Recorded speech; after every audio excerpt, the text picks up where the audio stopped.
Assalamualaikum warahmatullahi wabarakatuh. Hamdan wa syukurillah amma ba'du. Qala Allah Ta'ala fi kitabihil karim, ya ayyuhalladzina amanu hal adullukum ala tijarah tunjikum min adzabin alim. Tu'minuna billahi wa rasulihi wa tujahiduna fi sabilillah bi amwalikum wa anfusikum dzalikum khairul lakum in kuntum ta'lamun. Puji syukur kepada Allah Subhanahu wa taala, salawat berangkaikan salam kepada Rasulullah sallallahu alaihi wasallam. Pemirsa, kita bertemu kembali pada program diskusi publik yang diselenggarakan, yang dipelopori oleh Badan Pusat Kajian Keagamaan Al-Jam'iyatul Wasliyah Provinsi Sumatera Utara. Bertemu kembali dengan saya Indra Utama Tanjung yang akan memandu diskusi kita kurang lebih 1 jam ke depan. Pemirsa, seperti yang tertera pada layar kaca Anda, bahwa adapun tema diskusi kita pada hari ini adalah penerapan new normal di Sumatera Utara. Untuk itu, kami menghimbau kepada para pemirsa sekalian agar stay terus di channel ini, di live streaming ini, dan jika pun ada mungkin barangkali kesibukan, boleh men-skip terlebih dahulu. Nanti saksikan kami di YouTube maupun Facebook. Insya Allah terekod di sana dengan channel AW Sumut Channel dan Wasliyah Online. Oke pemirsa, hari ini kita hadirkan kedua pemateri yang sangat ahli di bidangnya masing-masing. Yang pertama adalah Bapak Haji Salman Al-Farisi, LCMA. Assalamualaikum Bapak. Waalaikumsalam. Alhamdulillah, beliau adalah Wakil Ketua DPRD Provinsi Sumatera Utara.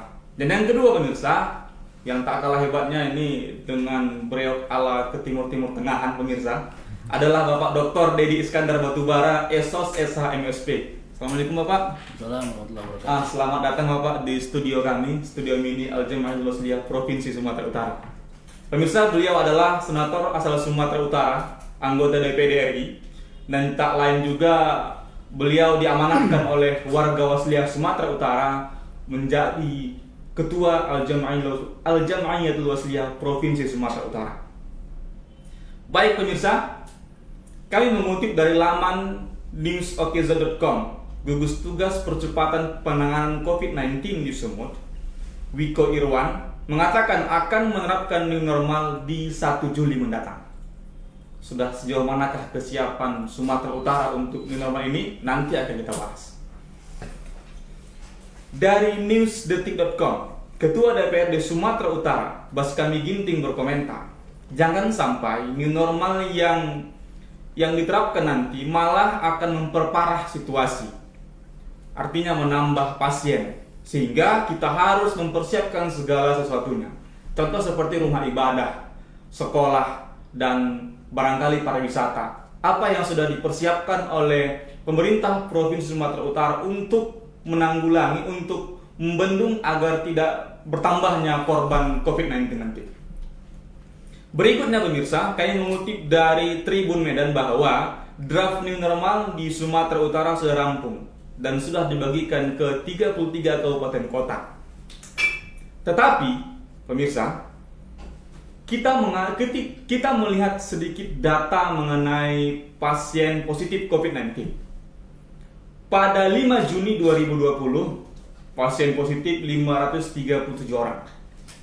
Pada 10 Juni, 635 orang. Dan pada 15 Juni kemarin, bertambah menjadi 932 orang. Nah, artinya pasien COVID-19 terus bertambah, pemirsa. Tetapi, di samping itu, pemerintah Provinsi Sumatera Utara ingin menerapkan new normal di Sumatera Utara. Nah, ini kan hal yang berseberangan pemirsa, hal yang kontra ini gitu kan. Satu sisi pasien terus bertambah, sisi lain kita ingin menerapkan new normal di mana-mana. Katakanlah seperti di luar negeri sana, di Cina maupun Eropa, pasien yang menurun baru mereka terapkan new normal gitu. Di sini tidak, di Sumatera Utara tidak. Mau tambah mau bagaimanapun terserah, yang penting 1 Juli nanti kita akan terapkan new normal. Seperti itu. Nah, nanti akan kita pertanyakan, akan kita bahas dari kedua materi kita pada hari ini. Oke, baik pemirsa, tidak perlu perpanjang opening, saya pikir langsung saja kita dengarkan paparan dari kedua materi kita, barangkali yang pertama nanti dari Dr. Dedi. Kami silakan Pak. Ya, Bismillahirrahmanirrahim. Assalamualaikum warahmatullahi wabarakatuh. Waalaikumsalam. Waalaikumsalam. Alhamdulillah, wassalatu wassalamu ala Rasulillah wa ala alihi wa sahbihi wa mawala. Ya ayyuhalladzina amanu hal adullukum ala tijaratin tunjikum min adabin alim tu'minuna billahi wa rasulih wa tujahiduna fi sabilillahi bi amwalikum wa anfusikum dzalikum khairul lakum in kuntum ta'lamun. Shadaqallahul azim. Ustadz Salman Al-Farisi LCMA yang sama kita hormati, Wakil Ketua DPRD Provinsi Sumatera Utara, Moderator Rinda Indra Utama Tanjung, dan para pemirsa Sumur Channel dimanapun berada. Saya kira terima kasih atas atensi dan perhatian kita semua yang saya kira sampai hari ini meskipun belum pada situasi yang normal, kita semua masih punya kesempatan untuk ikut berkontribusi bagi aktivitas kita masing-masing. Dengan harapan bahwa tentu saja keadaan dimanapun itu bisa kembali normal seperti yang kita harapkan bersama-sama. Diskusi kita hari ini memang saya kira merespon beberapa hal. Saya ingin lebih menekankan pada perspektif pendidikan sebetulnya, karena saya kira ini yang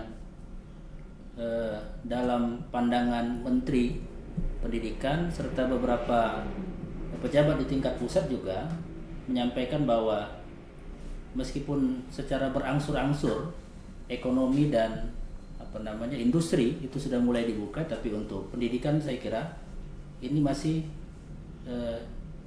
pada posisi yang paling terakhir nanti untuk masuk kepada fase new normal dalam dalam rencana kerja yang sudah dibangun.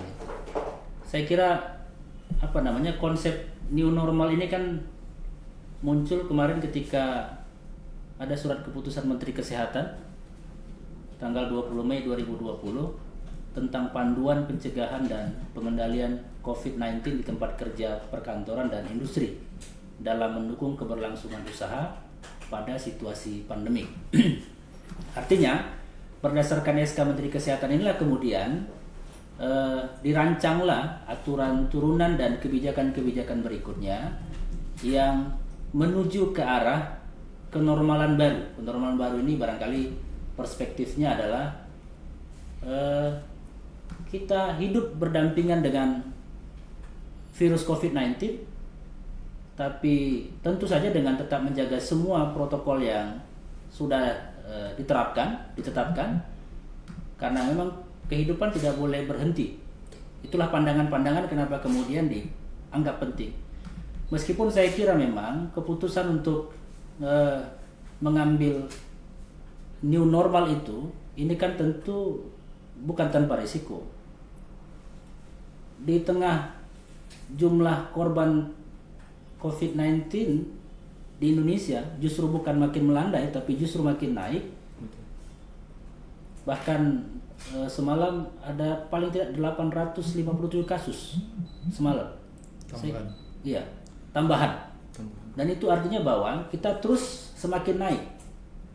Tapi pada situasi yang sama, kita juga dituntut untuk kemudian bisa survive dalam kondisi ini.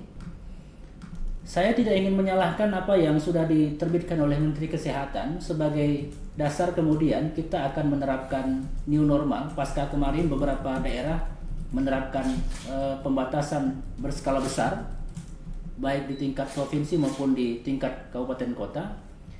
Tapi memang pada gilirannya situasi ini kan memang menuntut kita semua untuk kemudian bisa bertahan. Saya kira saya ingin fokus karena kebetulan sebagai ketua Waslia juga kita punya paling tidak 700 sekolah di Sumatera Utara ini. Saya ingin melihat bahwa efek ini kemudian pasti akan sangat berpengaruh pada dunia pendidikan kita. Bukan hanya pada pendidikan Waslia, tapi juga pada pendidikan-pendidikan yang lainnya. Saya ingin mengatakan bahwa meskipun dalam pandangan beberapa ahli kemarin, ini sebelum ada siaran pers virtualnya Pak Menteri Pendidikan kemarin tanggal 15 yang kemudian menyebutkan untuk wilayah-wilayah yang zona hijau itu dimungkinkan untuk melakukan pendidikan secara tatap muka, proses pembelajarannya tatap muka, tidak hanya lewat daring. Tapi menurut saya, terlepas apakah ini kemudian akan diteruskan dengan kebijakan berikutnya, tapi kalau melihat situasi yang ada sekarang, saya merasa bahwa kalaupun ada kebijakan wilayah zona hijau dibuka ruang untuk pembelajaran tatap muka, mohon ini untuk menjadi pertimbangan yang lebih serius lagi. Sumatera Utara misalkan, paling tidak itu kita, kalau dalam catatan yang disebutkan oleh Pak Menteri semalam, ada Nias Utara, Gunung Sitoli, Nias Selatan, Nias Barat, Sibolga, Samosir, Humbangas Sundutan, Padang Lawas Utara, Tapanuli Selatan, Mandailing Natal, Pak Barat, Labuan Batu Selatan. Ada 13 kabupaten kota yang disebut sebagai daerah hijau. Secara nasional kita hanya punya 6% yang masuk kategori zona hijau. Artinya yang relatif aman untuk melakukan berbagai kegiatan rutinitas seperti biasanya. Tapi tentu dengan mobilisasi orang dari satu tempat ke tempat lain, yang sekarang saya kira justru malah semakin longgar. Ini bukan tidak mungkin perpindahan orang dari satu tempat ke tempat lain, dari yang zona kuning atau zona merah ke zona hijau. Ini juga akan semakin membuka peluang penyebaran ini kemudian semakin meluas. Kemarin sempat bergulir 3 skenario di bidang pendidikan yang ingin diterapkan oleh pemerintah. Ada skenario sekolah kembali dibuka seperti biasa, kembali normal seperti biasa. Tapi saya kira ini resikonya sangat besar. Kemudian ada skenario yang kedua, bahwa pembelajaran itu dimulai dari bulan Desember. Itu artinya satu semester ini anak-anak nggak sekolah, mahasiswa nggak kuliah. Secara waktu tentu akan rugi, karena akan ada penambahan masa sekitar 6 bulan masa studi orang. Atau ada skenario yang berikutnya yang kombinasi, pembelajaran tetap dilangsungkan pada bulan Juli ini, tahun pelajaran baru, tapi kemudian metodenya menggunakan metode yang sekarang sedang berjalan atau metode daring misalnya. Meskipun saya kira metode daring ini masih perlu kita telah lagi nih, untuk konteks wilayah perkotaan barangkali sih oke. Tapi kalau dari hasil komunikasi saya dan kemudian informasi yang sampai ke kita, termasuk semalam juga ada forum komunikasi guru-guru yang diskusi dengan saya, menyebutkan bahwa untuk daerah-daerah di luar kota yang jaringan internetnya belum terlalu maksimal, ini jadi problem. Belum lagi kemudian ketersediaan infrastrukturnya, baik smartphone-nya atau bahkan barangkali alat teknologi lainnya, itu nggak mendukung. Dan ini kan jadi faktor penghambat. Karenanya saya kira memang apakah kemudian model-model yang disepakati oleh pemerintah untuk tetap menjalankan proses pendidikan dan pembelajaran ini ingin kembali seperti normal, saya kira memang pada situasi yang hari ini saya masih cenderung lebih sepakat, meskipun dengan segala kekurangan yang ada, kita menggunakan model daring, tapi dengan kewajiban negara mempersiapkan infrastrukturnya. Pertama, jaringan internet itu mesti bisa diakses oleh semua wilayah dan daerah. Kemudian yang kedua, kalau memang pemerintah ingin serius memberikan pembelajaran secara daring ini, ya disiapkanlah untuk wilayah-wilayah pedesaan misalkan smartphone atau perangkat lainnya yang boleh jadi mungkin tidak hanya digunakan oleh satu orang, mungkin bisa beberapa orang, tapi pada tempat yang relatif terjangkau oleh jangkauan internet, ya disiapkan perangkatnya begitu. Sehingga kemudian mungkin bisa jadi ada pengadaan smartphone atau pengadaan jaringan telekomunikasi, dipasang jaringan-jaringan dan sebagainya. Karena nggak semua orang juga punya kemampuan. Atau bisa juga ada subsidi dari negara untuk beli pulsa, disubsidi masyarakat untuk beli pulsa, karena hari ini tentu dengan kondisi ekonomi yang juga tidak stabil, saya kira harga barang juga yang cenderung nggak jelas ini sekarang. Harga cabai saja bisa tiba-tiba turun drastis di angka 14 sampai 20 ribu per kilogram hari ini. Itu saya kira juga di luar nalar kita. Tapi bisa tiba-tiba misalkan hasil-hasil produksi petani lainnya mengalami kenaikan. Ini yang saya kira mesti dijaga kestabilannya, sehingga kemudian pemerintah benar-benar bisa menerapkan kebijakan yang sesuai dengan kebutuhan dan kondisi masyarakat yang ada. Keputusan Pak Menteri kemarin tanggal 15 Juni lewat virtual conference yang dia sampaikan bahwa tahun ajaran baru tetap dimulai pada Juli 2020 ini, saya kira ini keputusan yang bagi saya sebagai anggota DPD, saya kira ini keputusan yang paling tepat lah hari ini, pada konteks hari ini. Tapi tentu dengan tetap memberlakukan segala protokol pencegahan COVID-19 yang ada. Dan juga tentu saja tetap menjaga kualitas pembelajaran yang baik. Karena jangan kemudian, ini kan ada anekdot sekarang ini di anak-anak kita juga. Kalau yang baru tamat sekarang disebut sebagai alumni COVID. Atau kalau yang baru masuk sekolah sekarang disebut angkatan COVID. Ya karena memang situasi yang hari ini terjadi ini tentu saja memang membutuhkan berbagai pola kebijakan. Dan saya melihat bahwa satu daerah dengan daerah lain, pemerintah pusat jangan mencoba untuk kemudian memaksakan satu model kebijakan yang tersentralisasi di Jakarta seolah-olah meneropong Indonesia hanya dari Jakarta. Tapi biarkan daerah kemudian diberikan ruang untuk melakukan model-model sesuai dengan kebutuhan daerahnya. Bagi kawasan Nias misalkan, kan hampir seluruh kepulauan Nias itu masuk zona hijau. Ya boleh jadi misalkan barangkali model pembelajarannya itu kalau akses internet tidak ada disesuaikan dengan kondisi mereka. Tapi jangan pula kemudian menabrak aturan-aturan yang sudah dibangun sebelumnya. Lanjut juga saya kira problem juga ini sekarang bagi tenaga pendidik kita, guru-guru kita. Negara juga harus memikirkan untuk mengupgrade mereka. Ini kan situasi hari ini kan menuntut akhirnya semua baik guru, orang tua, anak-anak untuk melek dengan teknologi. Problemnya bahwa sebahagian pendidik-pendidik kita itu juga ternyata tidak lihai menggunakan alat-alat teknologi. Dan kemudian ini juga menjadi problem ketika proses transformasi knowledge yang berlangsung antara guru dengan murid atau antara dosen dengan mahasiswa. Para pemirsa yang berbahagia, untuk konteks Sumatera Utara saya kira kemarin ketika berdiskusi dengan gubernur pada saat saya berkunjung ke gugus tugas, menyebutkan beliau bahwa kondisi Sumatera Utara ini sampai dengan ke Januari terkait dengan pemberlakuan anak-anak normal, memaparkan kepada kita pandangan-pandangan beliau terkait dengan new normal ya. Jadi kemudian moderator Bang Indra Utama, terima kasih sudah memberikan waktu dan kesempatan untuk kita bermuajahah dengan menyebabkan kematian ya. Ini juga kita tidak boleh menganggapnya sepele ya, kemudian dengan new normal ini tidak menjadi bahan pertimbangan kita ya. Kemudian yang keempat,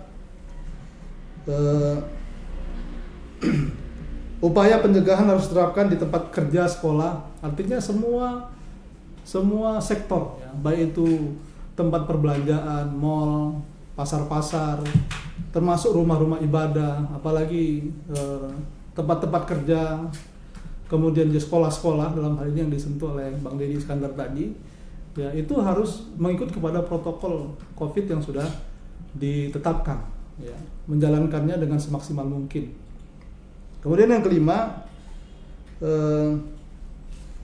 resiko penyebaran kasus imported yang masuk dapat dikendalikan.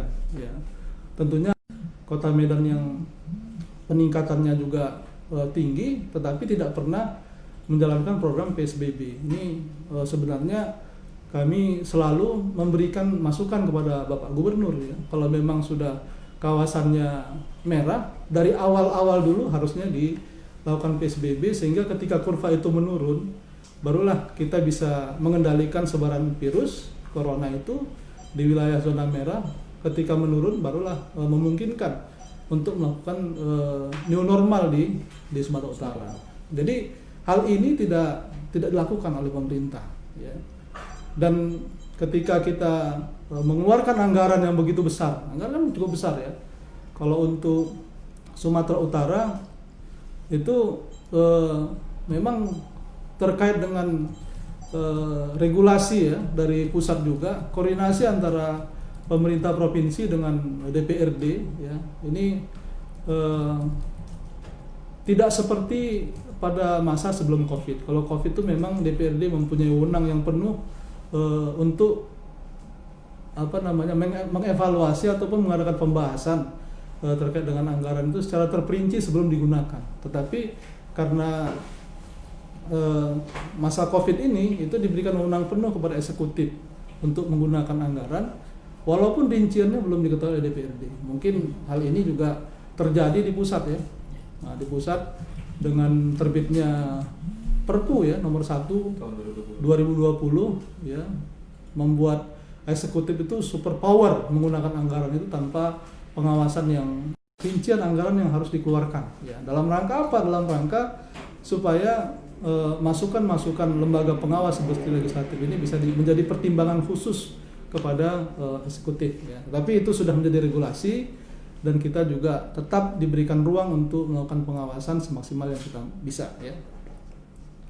Kemudian terkait dengan new normal lagi, kita kembali lagi dengan new normal, bahwa kembali tadi saya sampaikan tidak ada satupun kabupaten kota yang melaksanakan PSBB ya. Ini juga menjadi kendala kita bisa melakukan new normal Sumatera Utara ini ya. Kenapa? Karena kalau sudah PSBB tidak dilaksanakan, otomatis penyebaran virus ini tidak bisa dikendalikan ya. Maka yang terjadi adalah pertambahan ya, kasus-kasus positif COVID terutama di Kota Medan ya dan Sumatera Utara pada umumnya. Ini yang pertama ya. Kemudian yang kedua, kalau seandainya diberlakukan new normal tanpa mempertimbangkan apa yang digariskan oleh WHO, ini kebablasan kita ya. Semestinya 6 hal yang kita sampaikan tadi betul-betul menjadi perhatian pemerintah provinsi ya. Pertama tadi diantaranya penyebarannya terkendali, kemudian yang kedua fasilitas kesehatannya juga sudah mumpuni, kemudian yang ketiga memperhatikan orang-orang yang berisiko tinggi sehingga terbebas dari terpapar virus COVID-19 sampai kepada edukasi masyarakat sehingga masyarakat ini betul-betul paham ya apa yang harus mereka lakukan ketika new normal. Nah, kita yang berbahaya ini masyarakat ini di dalam kehidupan mereka terjadi simpang siur informasi terkait dengan COVID-19. Yang ini tidak bisa dikendalikan oleh pemerintah kita. Ini juga menjadi sebuah catatan kita. Ya, di lapangan masyarakat juga masyarakat juga melihat bahwa ada yang mengatakan ini COVID ini konspirasi, ini ada permainan medis, tenaga medis dan sebagainya. Ini berbahaya sekali kalau seandainya ini tidak dikondisikan oleh pemerintah sebelum new normal. Ya. Nah, ini perlu perhatian kita semua. Ya. Kemudian coba saya fokus kepada pendidikan. Ya. Bang Deddy tadi sudah menyentuhnya. Di situ tentu memiliki konsekuensi. Kalau misalkan diadakan new normal, itu tentunya akan mengalami konsekuensi pengeluaran anggaran lebih besar daripada PSBB. Ya. Sedangkan PSBB saja itu pemerintah provinsi dan pemerintah Kota Medan itu tidak sanggup untuk menyediakan anggarannya. Ya, bahkan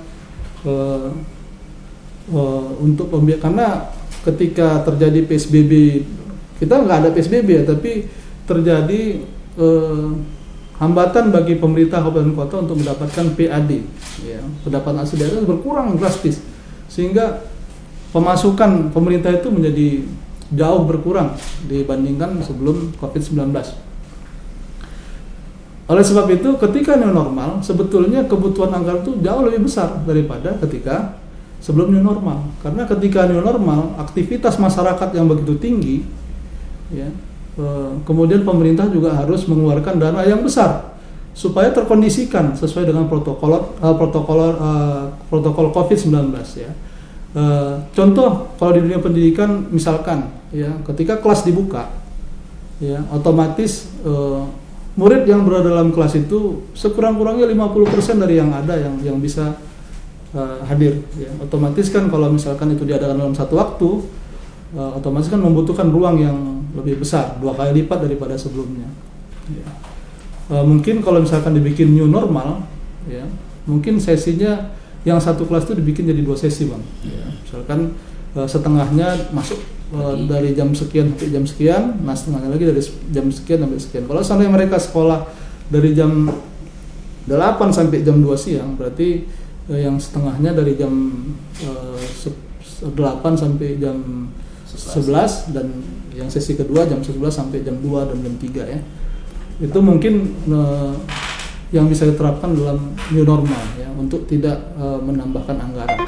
Tapi anggaran yang lainnya ya, itu penyediaan sanitizer, kemudian tempat cuci tangan, nah, itu juga harus dipertimbangkan. Dan tanggung jawab provinsi itu bukan hanya di lembaga pendidikan, tetapi juga di pasar-pasar umum ya,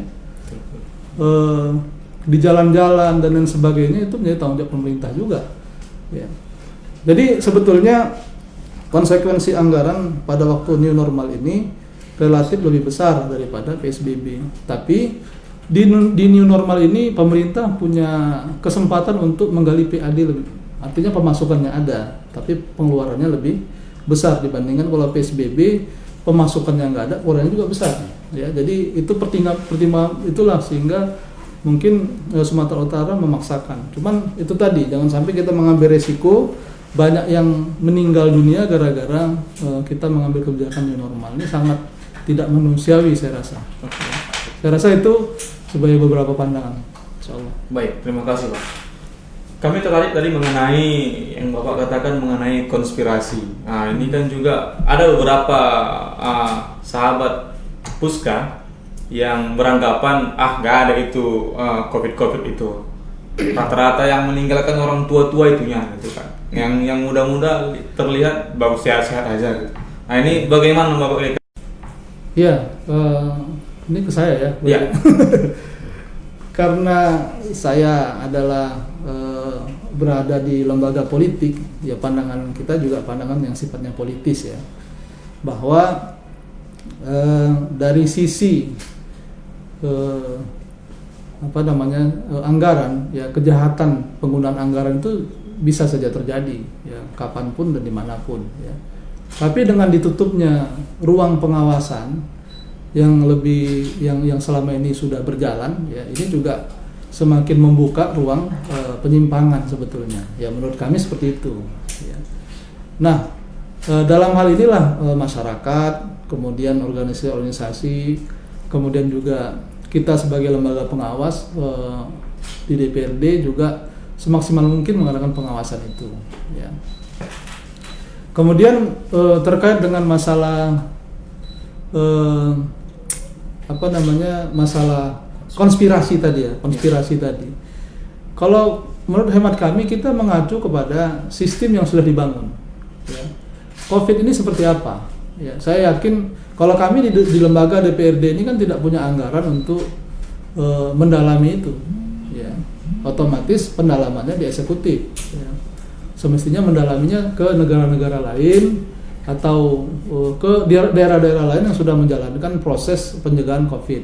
Contohnya yang relatif kita lihat berhasil seperti di Jakarta yang mungkin seperti itu karena kurva penyebarannya itu bisa terkendali gitu, walaupun masih tinggi ya.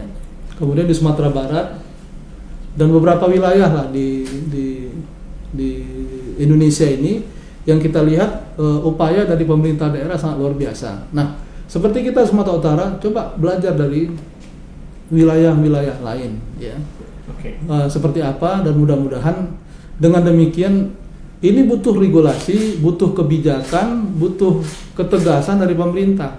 Sehingga kalau seandainya masyarakat dicocoki dengan isu konspirasi ini justru akan menambah pelik penanganan COVID-19 di kita ya. Jadi kita lihatlah contohnya macam sholat berjamaah saja ya, sholat berjamaah itu saya melihat seperti tidak ada ketegasan pemerintah seperti apa. Kalau memang sholat berjamaah nggak apa-apa sholat berjamaah, tapi apa prosedur yang harus dijalankan oleh masjid, mengacu kepada fatwa ulama ya. Dalam hal ini kita punya MUI, alhamdulillah ya. Semestinya pemerintah berkoordinasi dengan MUI, kemudian fatwanya seperti apa, kemudian dijalankan dan diawasi oleh pemerintah seperti apa supaya penyebarannya tidak masif seperti yang sekarang terjadi di Sumatera Utara. Oke, baik. Terima kasih, Pak. Karena memang dikarenakan banyaknya ketidakbenaran yang tampak di masyarakat sehingga mengakibatkan masyarakat kurang rasa percayanya kepada pemerintah gitu, Pak. Sehingga ada anggapan mengatakan bahwa ini kan konspirasi. Makanya nggak ada itu corona itu. Yang ada itu hanyalah bagaimana caranya agar pemerintah bisa mengambil dana sebesar-besarnya. Barangkali bagaimana tanggapan dari Bapak Dedi kira-kira menanggapi hal ini, Pak? Ya, saya kira benar. Pertama kan begini, bahwa kasihan kalau masyarakat ini kemudian tidak kita edukasi. Itu dia. Saya melihat bahwa pemerintah kita memang nggak serius dan serba ragu-ragu mengambil keputusan. Ya. Seyogianya kita ini kan sebagai masyarakat pasti akan patuh dan tunduk ketika negara kemudian terlibat secara langsung memberikan perintah dan mereka juga menjalankan perintahnya. Masalahnya hari ini masyarakat juga saya kira tidak bisa dipersalahkan mereka tidak mau mengikuti protokol yang ada karena mereka juga melihat bahwa para elit juga nggak menunjukkan contoh. Dilarang kumpul rame-rame tapi kemudian pemerintah justru melakukan pertemuan-pertemuan dengan menghadirkan sejumlah orang. Ini kan inkonsistensi namanya. Sehingga kemudian muncul sikap masyarakat yang tidak peduli dan dia menganggap bahwa ini wajar saja kalau kemudian menganggap dalam bahasa mereka ini kayak ecek-ecek gitu. Kenapa kayak ecek-ecek? Karena dia juga melihat bahwa ini para pemimpin di negeri ini juga sepertinya tidak serius juga ngurusin ini. Kalau kemudian contohnya tidak ada, ya wajar kalau masyarakat kemudian berkesimpulan sendiri. Karena mereka menganggap bahwa kehadiran negara yang harusnya bisa memprotek mereka, mengedukasi mereka, memberikan solusi bagi mereka terhadap pilihan-pilihan yang sudah dikeluarkan oleh negara itu, tidak hadir juga di mereka gitu. Saya setuju kayak PSBB misalkan. Konsekuensinya kan tentu bahwa negara harus hadir, memberikan seluruh kebutuhan masyarakat ketika ini diberlakukan. Faktanya bahwa tidak ada. Urusan beras saja pun, ini belum urusan lauk pauk ya, urusan beras saja pun itu tidak terdistribusi secara patut kepada mereka yang betul-betul berhak untuk menerimanya. Betul. Artinya bahwa memang dari tahun ke tahun persoalan terbesar kita kan soal data. Iya. Database kita di antara satu kementerian, satu lembaga itu nggak pernah sama dan sesuai, sehingga kemudian tumpang tindih. Jadi ketika terjadi sesuatu, kita ini seperti seperti sporadis mengambil kebijakan masing-masing. Institusi ini mengambil kebijakan A, yang ini mengambil kebijakan B, dan seterusnya. Sehingga kemudian tidak terintegrasi pengambilan keputusannya. Ini yang membuat semakin masyarakat melihat benar juga nih kayak ecek-ecek. Iya. Satu waktu kemudian antara pemerintah kota, pemerintah provinsi misalkan, itu saja barangkali proses pengambilan kebijakannya nggak bisa sejalan dan seirama gitu. Ini yang saya kira yang harus diselesaikan dulu menurut saya. Kalau kemudian di pusat sudah mengambil kebijakan A dan mereka menjaga konsistensi penerapan kebijakan itu, saya yakin masyarakat pasti akan ikut. Contoh misalkan, ya sudah, kalau hari ini sepakati saja bahwa tidak ada pembelajaran mau hijau, mau kuning, mau merah zonanya itu, karena yang ngerti zona hijau merah ini kan negara juga yang berhak menentukannya, bukan kita ini. Betul. Tidak ada proses pembelajaran. Tidak ada kelas, yang ada adalah pembelajaran model daring saja. Anak-anak silakan belajar dari rumah, kemudian guru memberikan pelajaran dari tempatnya masing-masing, negara mempersiapkan semua infrastrukturnya. Nah, itu kan baru tegas tuh. Ini kan ragu-ragu semua. Antara iya dan tidak, maju mundur, sehingga kemudian masyarakat menganggap ya sudah, kalau memang begini, kita yang berjuang sendiri. Kalau kita nggak cari makan, kita nggak bisa makan. Kalau kita nggak berusaha, kita nggak akan mendapatkan sesuatu. Ya sudah. Akhirnya kemudian muncul sikap cuek. Jadi kalau semata disebut bahwa ini ada konspirasi dan lain sebagainya, wallahu a'lam bishawab soal itu, tapi yang pasti bahwa saya melihat apapun itu persoalan hari ini, saya melihat bahwa negara seperti tidak hadir memberikan proteksi dan perlindungan kepada warga bangsa. Ini yang kita butuhkan sebetulnya. Kalau mau digratiskan sekolah, gratiskan semua gitu. Baik negeri maupun swasta, semua sekolah, nggak boleh ada penerimaan uang pembangunan, tidak boleh ada penerimaan ini, dan negara mengganti rugi semuanya, atau negara mensubsidi seluruhnya sesuai dengan kebutuhan sekolah masing-masing, itu baru selesai persoalannya. Pastilah sekolah juga akan, kalau sekarang misalkan sekolah-sekolah swasta, pastilah mereka akan buka pendaftaran, dan pasti mereka, bagi yang nggak bisa mendaftar secara online, akan datang berduyun-duyun ke sekolah. Kalau mereka nggak buka pendaftaran, nggak menerima murid baru, siapa yang akan membayar gaji gurunya? Siapa yang membiayai operasional sekolahnya? Kan mereka sendiri yang berpikir. Apakah negara ikut? Paling-paling negara bilang, kita kan sudah serahkan biaya berapa? Dana BOS selama hari ini. Kan dana BOS nggak cukup untuk membiayai semuanya. Dan dana BOS juga ada pos-pos yang sudah ditentukan oleh undang-undang. Hanya boleh dipergunakan untuk kepentingan A, B, C, D. Kepentingan lainnya kan sekolah swasta butuh juga. Kayak Waslia misalkan. Kita butuh juga uang sekolah dari anak-anak kita untuk membiayai kegiatan-kegiatan pembelajaran lainnya. Nah, kalau itu yang dilakukan oleh negara, saya yakin pasti semua ini patuh. Ikut. Kenapa? Karena memang ada jaminan bahwa ketika kebijakan itu diterapkan, dia mendapatkan apa yang kemudian dia butuhkan. Jadi, saya setuju nih Bang Salman ini. Salman berpandangan bahwa ada ketidakseriusan pemerintah. Dan saya kira sebagian besar teman-teman di luar sana juga melihat karena nggak serius ini makanya jadi seperti ini. Saya kira itu pandangan saya. Oke, baik. Terima kasih Pak. Ini memang bahaya nih pemerintah ini.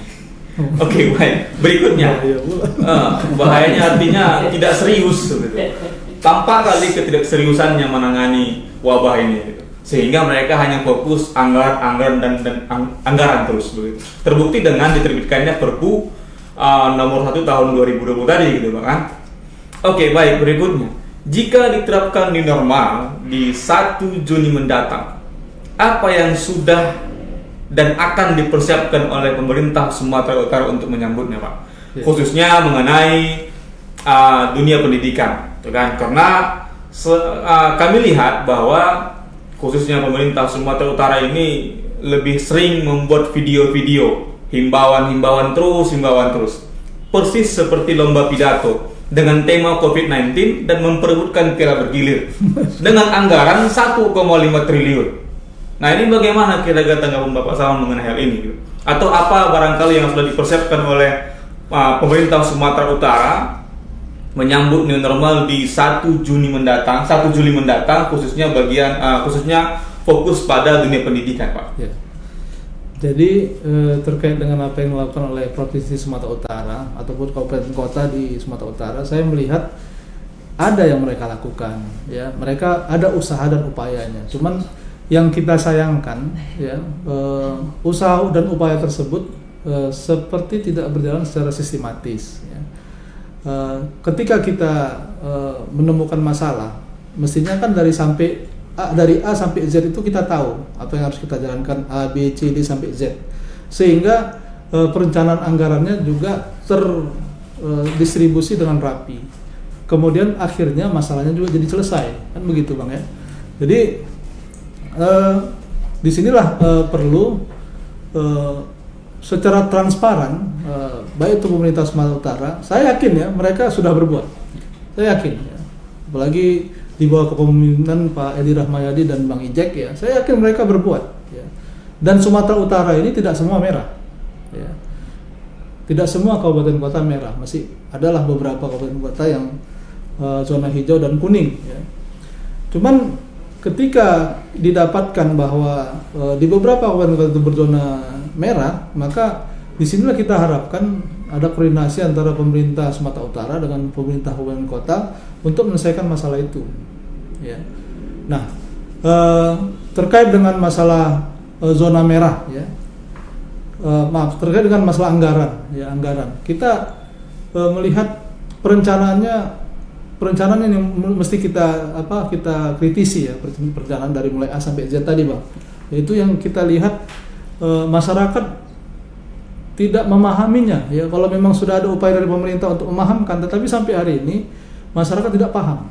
Tadi disebutkan 1,5 triliun yang akan digelontorkan untuk penanggulangan COVID misalkan. Kemudian untuk pusat, ini Sumut ya tadi ya. Ya, kalau pusat itu kalau nggak salah 405,1 triliun, ya. Kemudian untuk Kota Medan saya nggak tahu berapa, ya, atau kabupaten kota masing-masing anggaran ada.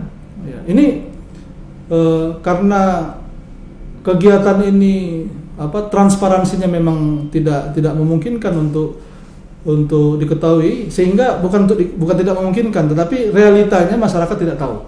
Ya, betul. Anggaran ini kemana, kemudian dijalankan untuk apa, seperti apa, masyarakat. Ini saya konteksnya masyarakat ya, bukan anggota dewan. Kalau anggota dewan mungkin mereka dapat laporan saja, ya bahwa anggaran untuk ini A, B, C, D.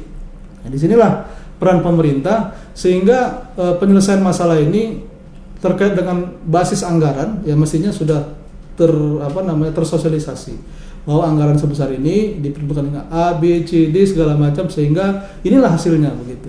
Ya. Oke, baik. Sementara ini tidak begitu. Oke, baik. Artinya dari apa yang Bapak sampaikan bahwa pemerintah Sumatera Utara berbuat dengan dana 1,5 triliun itu berbuat, tetapi yang mereka buat itu kalah populernya dengan video-video himbauan-himbauan yang mereka lakukan, Pak, begitu. Nah, lantas berikutnya mengenai hal ini, Pak Dedi, menurut Bapak apa kira-kira yang harus dipersiapkan oleh pemerintah Sumatera Utara untuk menghadapi new normal di 1 Juli mendatang, khususnya di dunia pendidikan, gitu? Ya, saya kira satu hal yang selalu jadi masalah di kita ini kebijakan yang tidak terintegrasi. Itu dulu diselesaikan ini. Jadi dari mulai bawah sampai ke atas ini kebijakannya bisa sama. Jadi nggak ada lagi nanti kemudian yang saling mempersalahkan. Macam ini misalkan saya kira memang oke lah. Kalau dalam situasi darurat persoalan penganggaran bisa tidak terkoordinasi secara lebih intens seperti situasi-situasi normal. Tapi saya kira mau tidak mau kondisi ini kan realitas yang kita hadapi sekarang. Kita sudah percayakan ini kepada eksekutif untuk mengelola anggaran, dan saya kira DPRD provinsi juga kemarin menyepakati penggunaan di tahap awal 500 miliar, kemudian tahap-tahap berikutnya nanti ini totalnya kira-kira 1,5 triliun itu.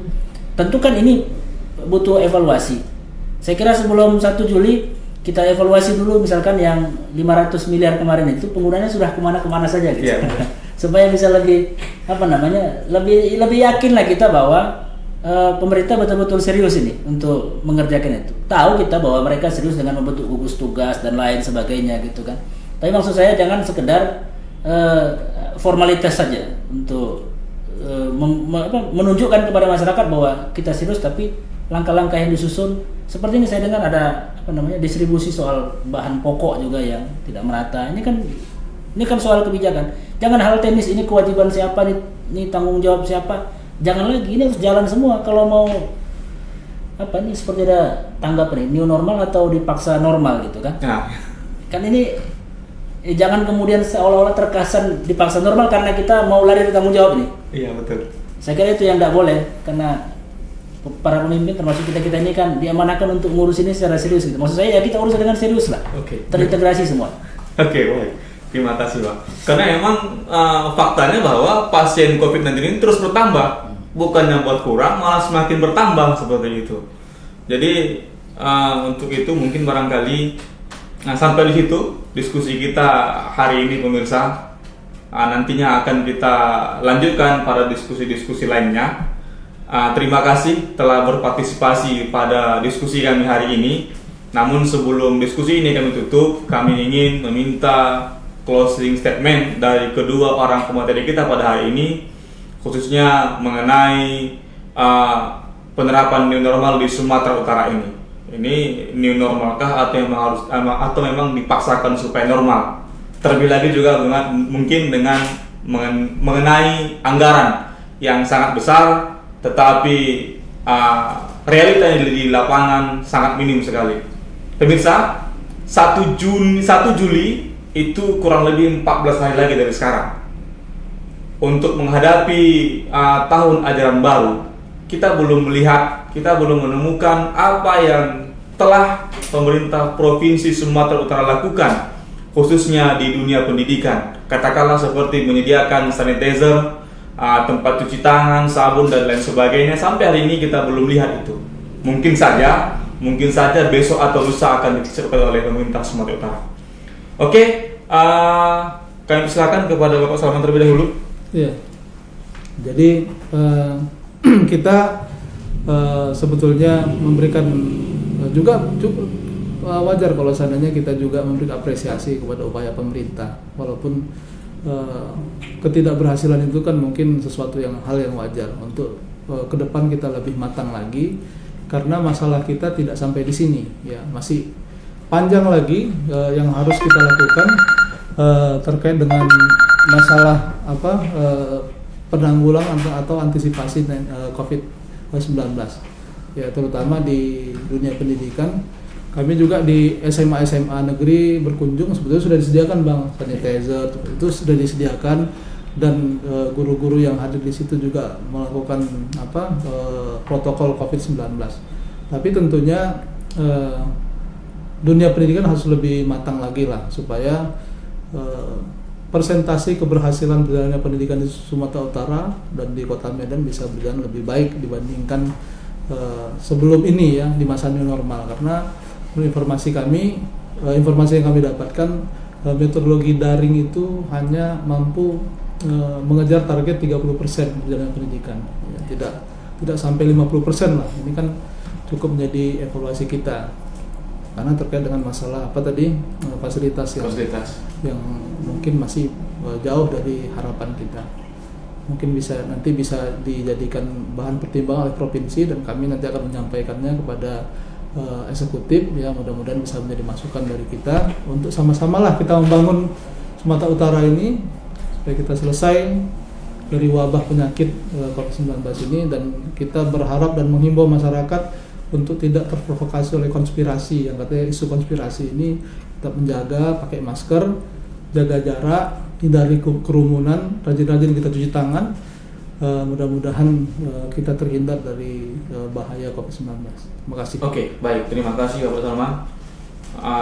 Selanjutnya kepada Bapak Dedi, silakan Pak. Ya, saya ingin berterima kasih kepada semua pihak, eksekutif, legislatif, semua tingkatan level yang sampai dengan hari ini saya tahu bahwa semuanya bekerja. Hanya barangkali memang ada hal-hal yang belum mencapai target. Tentu kita bangun kekompakan dan kebersamaan itu secara keseluruhan. Bukan berarti kita mengkritisi karena ingin menyalahkan, tidak, tapi karena justru kita ingin memperbaiki agar semua subsistem itu bisa bekerja secara maksimal dan kita semua bisa keluar dari wabah COVID ini. Dan saya kira apakah new normal 1 Juli dan seterusnya itu kebijakan apapun yang diambil oleh pemerintah, saya berharap pemerintah tidak ragu-ragu mengambil keputusan. Kalau mau diambil keputusan dan jangan ragu-ragu. Yang paling penting itu adalah kesejahteraan dan keselamatan nyawa anak bangsa ini. Jangan mengambil keputusan dengan tergesa-gesa dan memaksakan diri. Keputusan apapun yang diambil bagi rakyat pasti akan patuh dan tunduk. Tapi negara juga harus bisa memberikan jaminan bahwa keputusan itu yang terbaik bagi anak bangsa dan masa depan kita. Saya kira itu. Oke, baik. Terima kasih. Maka tentu jika pemerintah jika di Sumatera Utara pasien COVID terus berjatuhan, maka saran kami mungkin barangkali tidak usah tergesa-gesa untuk segera melaksanakan new normal.